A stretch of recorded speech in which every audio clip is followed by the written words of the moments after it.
I am Jake Lizio, and welcome to day 4 of the blues course. Today, we're going to be expanding on everything we learned before, having some fun with that. And to begin, what I'd like to do is recap what we're going to start with today. All right, we are going to learn our minor blues and our variations, right? We're going to learn our minor 1-4-5 chords, right? Or we learned our 1-4-5 chords before. Those were all major. Today, we're learning the minor variations. We're also going to learn minor 7th chords, which are just nice extensions of our minor chords, cool way to improve or spice up our regular minor chords. We're also going to learn the flat 6 chord, right? We know 1-4-5. Now we're learning this guy, flat 6, which is kind of weird, but it's going to show up in our minor blues. We'll learn some variations as well of our minor blues, and we'll also talk about lead, a little bit more about lead, specifically treating lead over A minor blues as opposed to a major blues, because you're going to want to think things differently. The same rules don't apply. A minor blues is a different beast, and you're going to want to approach it differently as a lead player. Then we're going to talk about some 8-bar variations. So really building off of what we've learned before. If you've been following this course, if you've taken the previous lessons, then we are really going to be able to expand into tons of new songwriting ideas and new structures just based off of what we've already learned. So that's the importance of learning things in the correct order. You know, if you learn things in the right order, you can build up to the next step easily. And as soon as you get to that next step, you can start applying things right away. All right. So what is a minor blues? Well, the first thing we want to do is talk about what this minor blues flavor is. It's a lot darker and smoother than a regular blues. And the reason for that is because it's going to use a minor 1 chord. You know, this whole time we've been staying on a major chord. And then we said, oh, let's take that major chord and let's make it a dominant 7th. And then we said, let's make it a 13th. Let's make it a 9th, you know? So they were still all major chords, which mean they're going to inherently have that major brightness. But when you start on a minor chord, you know, immediately you should hear, we're in a different world here. This is no longer the, you know, kind of upbeat blues territory. If we're hanging out on this chord, it's just going to be darker, right? Still often occurs in a 12-bar format. The 1 chord and the 4 chord both become minor, but the 5 chord often, most of the time, remains major. And we'll talk a little bit about that. Or you can make it a 7th as well. And sometimes the minor blues includes notes or chords outside of the ones I talked about. So we will talk about like that flat 6 chord, that'll pop up, but it doesn't have to be limited to this. Remember, this is a crash course. This is the fundamentals. But when you're done with this, you should be able to easily interpret future songs and jams easily because they're going to be all built from this. And one thing we will talk about is the fact that this does not work very well with major scales, and we will demonstrate that, all right? So first, let's take a look at our 1-4 chords. All right, like I said, we're gonna have to start on a 1 chord that's minor. So wherever we start, I don't care what, just like before, wherever we start, that's the 1 chord. I want to start on A, so that's the 5th fret on my low string. I'm gonna play a minor chord. That is my minor 1 chord, and that's what the lowercase numeral means. It's important to keep that in mind. Before, when I showed you the Roman numeral 1, it was uppercase. That meant a major chord. When you see a lower Roman numeral, it just means a minor chord. So if I want to find the 4 chord now, all I do is ascend to the 4th note of the scale, and I can still think major scale, 1, 2, 3, 4, and I play a minor chord, and I get D minor. So now I've got A minor to D minor. And we can see those shapes here very easily, right? Here's my A minor on the 5th fret, and then the exact same fret, just this different shape, and I get my 4 chord. So it does not matter where I am at on my guitar. Once again, not even looking, I know this is a 1 chord. I know this is a minor 1 chord, and I know this is a minor 4 chord. And even without knowing the chords I'm playing, I could still write a tasty little jam, just a 1-4 jam like that. Minor 1, minor 4.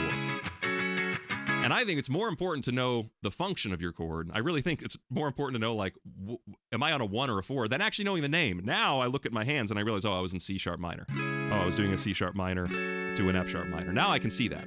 But I think that's less important, to be honest with you, than actually just knowing the function of those chords. So that's finding 1 and 4 on the 6th string. Of course, though, you want to be able to do this on the 5th string as well. Let's say I was in the key of D minor, right? Let's say I'm right here, D minor. Then this would be the 5th fret. And if I want to find my minor 4, it's just like before. I have to go backwards 2 frets, and I have to play something on the 6th string. So that would be my minor 4 chord. Minor 1, minor 4. Minor 1, minor 4. Pretty easy stuff, especially if you figured this out from the first course, or the first day of courses with the 1 and 4 chords. Now, what we do, just like we took our major chords and we turned them into seventh chords, because sevenths were nice and bluesy, we often take our minor chords and we turn them into minor seventh chords. And that is just, once again, adding a flatted seventh, but this time we're adding it to our minor triad. And what we get is this guy down here. We can get something like a C minor 7, and you might feel C minor 7's a lot smoother, right? It's not as dark, right? Here's C minor. Now, let's listen to C minor 7. Right? It's chilled out. To me, it's like it's a diluted version of minor. It doesn't have the evilness. It doesn't have the bite. It doesn't have all the darkness. A little bit more relaxed, a little bit more sedated, right? And there's a lot of ways to play it. This actually isn't my preferred way to play it, but I think this is the easiest way to play it as a beginner. We could also find C minor over here on the 3rd fret, right? And we could just turn it into C minor 7 by taking off our pinky, and we get that guy. So it's a nice chilled out reggae kind of chord. I really, really like minor 7s, and we're going to use them a lot to enhance our minor blues. And now I believe it's time to actually play a minor blues. So let's take a look at it. We've still got the same format as before. Nothing has changed except for, look, my 5 chord has remained major. Everything else is turned into minor, right? All my minor chords or all my 1s are now minor. All my 4s are now minor. My 5 is still major. All right, let's listen to what this sounds like. I'll do it here in C. All right, we were just in C. So my 1 chord, C minor, and I'll go a little faster so it doesn't drag. C minor, F minor, C minor, and now G major, F minor, and C minor. That is correct. That's done without mistakes right there, all right? Now, the reason, there's just so many variations of this, and I'll be honest with you, this is not the variation I'm most common with, and just playing it here while I'm talking, I accidentally slipped into type 2, which you're going to see here in just a second. But this works, all right? It's our 12-bar blues. We've just converted it all to minor, and we've left the 5 chord major, all right? But we can still do things like a quick change here. We could still do a measure of C minor, and then instantly quick change to the 4, back to the C minor, right? And then a 2 measures of our 4, right? And then 2 measures of our 1. We could also do a turnaround at the end. So let's listen to that. We've got our G major, 5, F minor, 4, C minor. Now a turnaround at the end, G major, to take us back to C minor, right? And I'm doing that with all minor chords. If I just turn it into minor 7ths now, listen to how jazzy it sounds. I'll kind of do it with finger picking instead. I'll get C minor 7. Right? Without the strumming, it kind of, it turns it into a different flavor. Minor, F minor 7, C minor 7, G7, F minor 7, back to C minor 7, right? Turn around. Right, so that right there, what I played, is another version of that without mistakes, fortunately. That's a relief. But you can hear that's a totally different feel, right? It sounds completely different. And I think we can actually move right ahead into type 2, because I think type 2 is more interesting. I think it's more common, and I think it is... there's actual examples of it that I can show you, all right? What we're going to need to know, though, is we're going to need to know how to find the flat 6 chord, and this is the chord I was accidentally playing earlier. So the flat 6 chord is pretty simple to find. You know where your 5 chord is, right? If you know, let's go to A minor, right? If I'm in A minor, you know your 5 chord is still going to be major. It's going to be this E major. It's really just a half step above that, all right? It's a half step above my 5 chord, but you can find it from your root. So right here is my A. The quick way to find it is to just move over 3 frets and then play a major chord. So that'll be my flat 6 chord.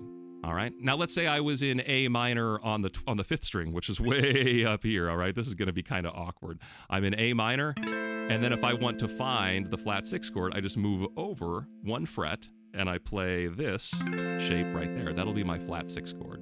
So this chord is brand new. We haven't seen anything to do with this. So you might be thinking, where does it come from? Well, it actually comes from the minor scale. So if you've learned the chords of your minor scale, then this chord is going to be actually sort of familiar to us. But what you want to keep in mind is that it's going to help us get to our 5 chord, and it's the name flat 6 is just like what we've been talking about before. Think about a 6th note of a scale and just flat it. So in A, the 6th note, 1, 2, 3, 4, 5, 6, F sharp, right? Just flat it, it becomes an F natural. So now you've got this F natural in the key of A that would be my flat 6 chord. So easy thing, find your flat 6, right? Just take your 5 chord and move it up a half step. If you know that, you can play type 2 of the minor blues, which is the real cool stuff. Let's take a listen to this one, all right? In the key of A minor, I have them have an A minor, again, A minor. I'm doing them as minor 7th. Now the 4 chord for 2 measures, I'm doing it as D minor 7, back to A minor 7. Now let's bring in the flat 6 chord, all right? That's going to be the F major. To the 5 chord, E major, and then back to 1. Then this whole thing repeats. Right? And once again, if I want to do a turnaround at the end, I can. So here's the second line of the 4 chord. And back to 1. Now the 6 chord, I'll play it in a different spot. I'll play it down here, F major, and I'll play E major here, and then back to A minor 7. And then I'll do the turnaround.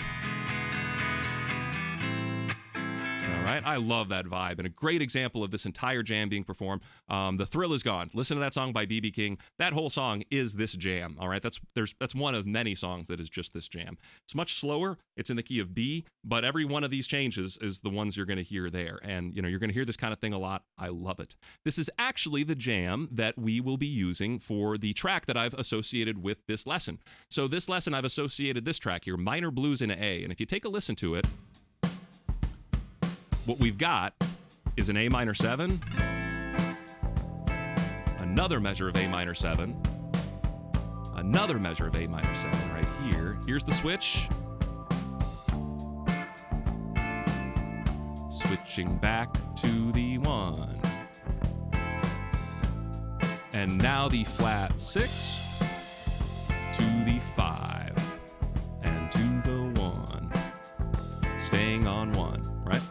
So this is a jam I've prepared for y'all, and you can just jam out over it. You can practice along with it. One of the things I would like you to do that I forgot to include in here, I did include it in the PDF of extra chords, is experiment with minor ninths as well, right? Instead of just making them minor 7ths, what if you take them into minor 9th territory, which there's plenty of shapes you can use. I did include them in the charts, right? But I like those as, once again, little variations of my normal minor chords, is doing minor 9ths as opposed to minor 7ths. Switching between them, I think, is a nice choice. It gets boring just doing the same chord all the time, over and over and over again.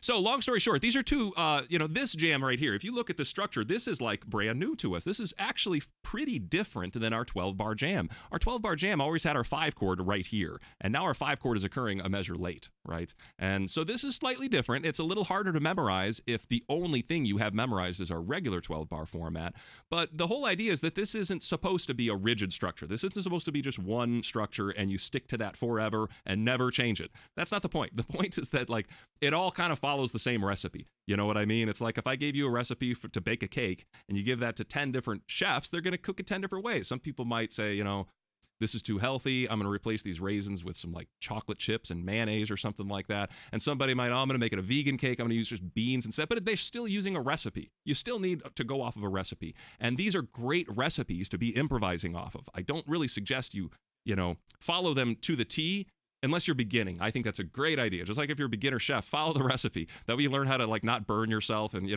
learn how to use your kitchen utensils.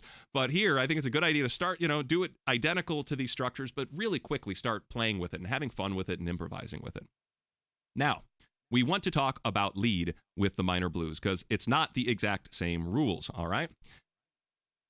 For example, we were able to use pentatonic major and pentatonic minor before. Like, we got to choose, do I want to be on the good side or do I want to be on the evil side? If you try playing major stuff over a minor blues, it's just not going to work out. I mean, this might be somebody's cup of tea, and I hate to discourage people musically and say like, oh, this is bad or this is wrong.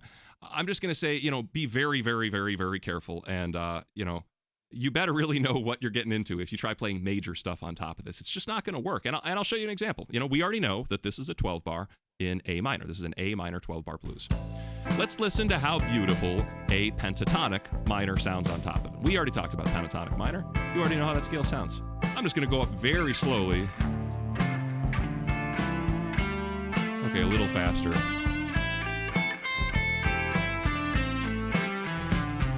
That sounds wonderful, right? Now, as soon as I start playing the major scale, or even just pentatonic major, let me just shorten it to pentatonic major, you'll start noticing there's a lot of stuff that just does not work.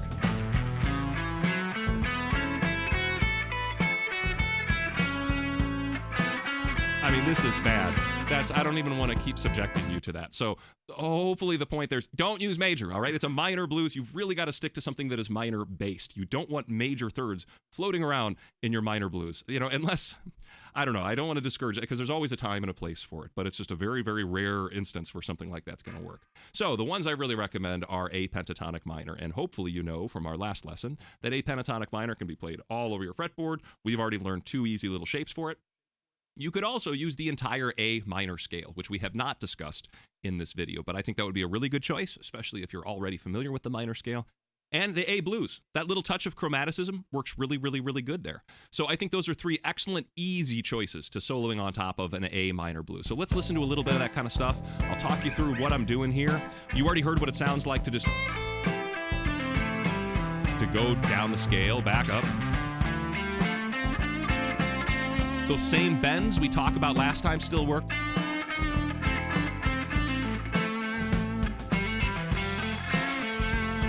All right, and I'll switch over to this screen so you can see my fingers a little bit, right? So I'm staying in pentatonic minor. Let's listen to a little bit of the blues scale, all right?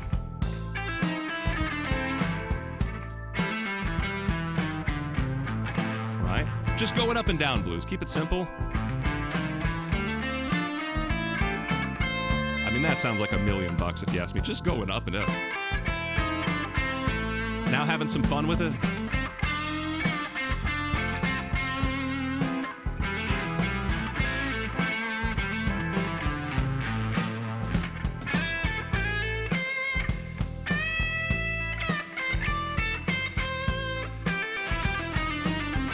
Right, so that's all blues scale. Now, if I wanted to bring in the full minor scale,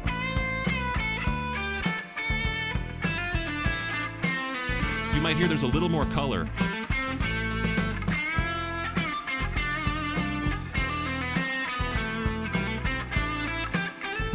So I'm throwing in a little bit of minor there, but these are not the only choices. These are just 3 easy options. Play with A pentatonic minor, play with A blues, play with A minor. But I would really recommend, and I didn't write it in here, but this would be a great, if you're bored with this stuff, you know what I mean? Think about A harmonic minor. The presence of that major 5 chord, you might be aware of this kind of stuff, and if you're not, check out my videos on harmonic minor. But when you're in a minor scale or you're in a minor key and that 5 chord is major, that's a really good opportunity to bring in the harmonic minor scale. So I personally am including the A harmonic minor scale as part of my bag of scales to think about here. And also A Dorian. A Dorian is an excellent, excellent choice, but I didn't want to get into modes in this video at all. So watch my video on Dorian and my video on modes, and you'll see and probably understand why Dorian is such a good choice for this. Because even for a normal blues, even for just a regular 12-bar blues, it contains all the stuff that makes bluesy bluesy, and it contains all the stuff that keeps... It doesn't have the problems that minor has. If you try playing a minor scale, it has an issue with that minor 6 sometimes. But Dorian doesn't have a minor 6. It has a natural 6, which works great in a minor blues, and it works great in a major blues. So I think A Dorian is a wonderful choice that you would think of as like an advanced lead player. All right. So and what I've written down here is that when that underlying chord is minor, that's something you kind of need to, preserve. If you have a minor-based song, major thirds just don't seem to work that well. And like I said, there's a time and a place for that. Oh, I'm just realizing now I don't even have the screen back on here. So, it does work in the opposite effect, though. If you've got a major chord down below here, and then if you've got a minor third up on top, that works. That creates that blues sound. So just a really, really weird, strange little property of the blues that it kind of doesn't work the other way. It really only works the one way. Okay? So that, I believe, is... Oh, no, we still got to talk about our examples, our structural variations. Check out how cool this is, all right? Now that you've done all this work, look at how easy it is to expand upon it. An 8-bar blues is like a thing, but I don't consider there being one 8-bar blues, right? There's a billion different variations of the 8-bar blues, and here's just a few of them. Here's one in the major blues. Let's go to, B flat. All right, I'll do a B flat blues. Here is my 1 chord, B flat. Here is my 4 chord, E flat, and then my 5, F. We'll make them all 7th. And look what I'm going to get here. I'm going to get 1, 4, 1, 1, 5, 4, 1, 5. This is like basically removing the middle section of a 12-bar blues. And listen to what I get. 1, 4, 1, and then 5, 4, 1. Again. Right? And you can guess, this would make a great verse section for like a rock song. If you wanted to do your own quarantine blues and you didn't want to do it as a 12 bar, I mean, something like this works great, right? Works really, really well. Or here's another example. 1, 1, 4, 4, and then 5, and then 4, and then 1, and 1. So all this stuff is, and same thing with minor. Let's take a look at some of the minor variations here. Let's look at this guy down here. We're going to do B minor 7 to the 4, the minor 4, F sharp minor 7, back to the 1. Now that 6 chord, G major, the F sharp major, back to B minor. Right? So that's a cool little, simple variation of what we talked about before. So once you've got these bigger structures, it's as simple as just chopping them in half. And, you get small little mini progressions and stuff like that. I also want to, comment that turnarounds can get really advanced. The turnarounds I've talked about are really, really, really simple. And I've only talked about a few chords. We've talked about the 1, the 4, the 5, the minor 1, the minor 4, and the flat 6 chord. But, if you listen to really good blues, you're going to hear a lot more chords than the ones we've talked about. All right. So, and I'm mentioning this because we're kind of wrapping up the basics here. The next lesson in this course is going to be stuff that's not so related to guitar. It's about blues bands and what do you have to be thinking of as a responsible blues musician, because it's not just about you as a guitar player. It's about the musicians you're working with. How do you support them? How do they support you? How do you work well together as a cohesive unit? It's very selfish and not that helpful to only focus on your own instrument as a blues musician when you're going to be playing with other musicians. So the next lesson is really going to focus kind of on the bigger picture, and this is really going to wrap up most of the basics as far as the chords. But like I said, it could go so far advanced into this. So listen to different blues songs and try to pick out where are they doing things that I didn't talk about? Where are they doing things that we didn't learn about? Like, why are these chords in here that aren't the 1, the 4, the 5? Where did they come from? Try to ask yourself those questions, and you should be able to answer it pretty quickly. A lot of those chords come from a pretty easy place. They either come from the major scale or the minor scale, so those are all things you can learn. Experiment. All this stuff is meant to be experimented with. I suggest you learn it from the basics, but then have fun with it. Really just kind of go nuts with it and do your own thing with it. So that, I believe, is going to wrap up today. What I suggest you practice if you'd like to, excel at this and really kind of bake these concepts into your mind is to write a 12-bar blues in any variation, a minor blues in B minor. So I don't care if you have a quick change. I don't care if you've got a turnaround. I don't care if you use ninth chords. Just write it, physically play it, and that way you have your own unique song. I mean, you know how it sometimes takes people a year to write a song, right? You can literally write one in like 10 minutes. It might not be a great song, but at least you can have something, and then maybe later on down the line you've got some lyrics that inspire you. You can put it on top of that. But just having something is, that's a big deal. So write yourself a 12-bar minor blues. Try another one in 6/8, all right, in C minor. And I'm using C minor just to kind of get you different spots on your fretboard. It's very close to B minor, right? Check out B.B. King's The Thrill Is Gone. Try jamming over it. Just play B pentatonic minor, B blues, B minor. Try the B Dorian scale if you know that scale. Maybe experiment with a little bit of that B harmonic minor over that 5 chord when it comes around. I also suggest you learn some movable ninth chords. I did include those, I believe, in my PDF, but we didn't really talk about them so much, but I think those are nice extensions. And you can also think about other minor extensions as well. And once again, go use YouTube. YouTube is fantastic. I mean, I'm on YouTube. I love YouTube. I can't tell you how often I go onto YouTube and I type in guitar backing track, jam track. And I filter by upload date, so I'm not getting the same repeats. I just get the new ones. And there's 100 people out there uploading, jam tracks, and a lot of them are minor blues. And I love just playing over the top of those. I love, like I said before, results may vary. Some of these tracks really aren't even in key. Some of them are out of time, but some of them are really fun to practice. And you always get something different. You always get something fresh. And they're easy to solo over because they're usually in strophic form. It's usually just a few different chords. So that would be my advice for you to practice today. In our next lesson, what we will be discussing is arrangement and the next steps. Where do you want to go after this? Now that you've done all this homework, now that you've done all this work and learned all this stuff, what are the next steps? Well, I'm gonna point you in some directions that you can go, so you can go to greener pastures if you so desire. But I also want to talk about things like the role of the bass guitar. We'll experiment with what is a bass supposed to be doing, and what are the different kind of bass lines we might be hearing. What is a walking line versus a rhythmic line, and also the drums. What is your drummer supposed to be doing during this entire thing? How can you communicate better with your drummer to get your ideas across? The role of the keyboard and the piano, very, very essential instrument to playing, blues in a band. Arranging rhythm guitar, if you've got 2 rhythm guitar players, how do you share that stage together and still work with each other?